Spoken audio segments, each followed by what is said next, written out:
الحمد لله رب العالمين والعاقبة للمتقين والصلاة والسلام على سيد الأنبياء والمرسلين أما بعد فأعوذ بالله من الشيطان الرجيم بسم الله الرحمن الرحيم الصلاة والسلام عليك يا رسول الله وعلى آلك وأصحابك يا حبيب الله.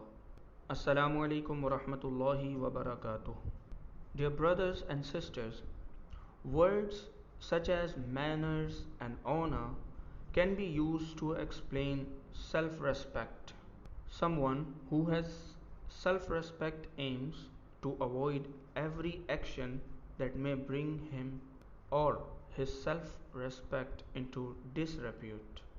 Such a person does not allow his honor and self-respect to be vanished during difficult times, let alone during times of ease. Our beloved Prophet sallallahu ta'ala alayhi wa alihi wasallam has said, لا ينبغي للمؤمن أن يذل نفسه. It is not permissible for a believer to humiliate himself. In the case of some people, you can observe them carefully, but you will still not find a trace of self-respect.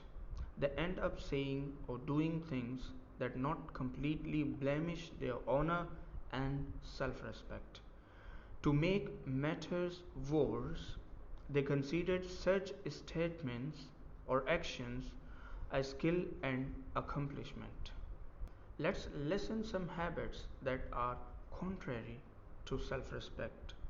Despite having the ability to buy things for themselves, some people have the habit of asking others.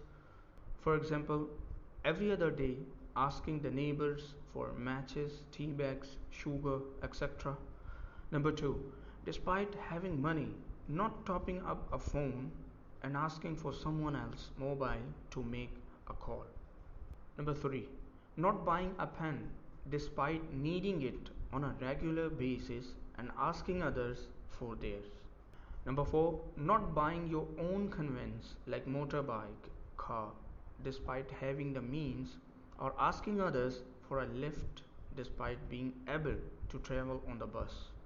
Not taking proper provisions for a journey and instead asking others for things throughout the journey.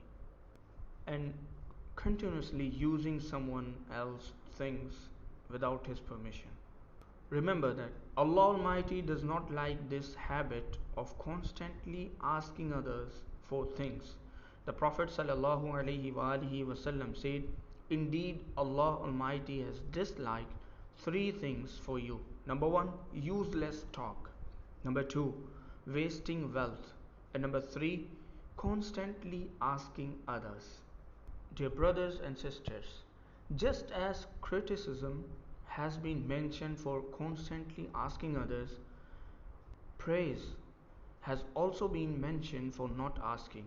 It is narrated from Sayyiduna Thawban radiyallahu ta'ala anhu that the Prophet sallallahu alaihi wasallam said, whoever accepts one thing from me, I guarantee paradise for him. Sayyiduna Thawban radiyallahu ta'ala anhu replied, I accept it. The Prophet sallallahu alaihi wasallam said, do not ask others for anything. Thereafter, Sayyiduna Thawban radiyallahu ta'ala anhu never asked anyone for anything. Remaining independent of other people's belongings and not asking them for anything increases one's self-respect and brings out admiration from others. Our beloved Prophet sallallahu alaihi wasallam said, Izzul mu'mini istighna'uhu anin nas. The respect of a mu'min, believer, is in him being independent of people. Another sayings of our beloved Prophet sallallahu alaihi wasallam is, become disinterested in this world and Allah will love you. Become disinterested in the wealth of others and people will love you. The Prophet sallallahu alaihi wasallam would make dua to his Lord for remaining independent of people. He sallallahu alaihi wasallam would say, Allahumma inni as'aluka al-huda wat-tuqa wal-afafa wal-ghina.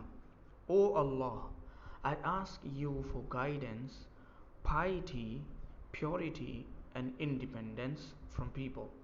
In relation to the word ghina, independence, in this hadith, Sayyiduna Imam Nawawi rahmatullahi ta'ala alayhi writes, this refers to the heart being disinterested. Self-respect prevents us from asking others. It increases our respect and saves us from being dependent on others. It boosts our morale and it stops us from falling into the bad habit of begging. May Allah Almighty give us the ability to do so. Ameen. Bijahin Nabiyil Ameen. Wa akhiru da'wana anil hamdulillahi rabbil alameen.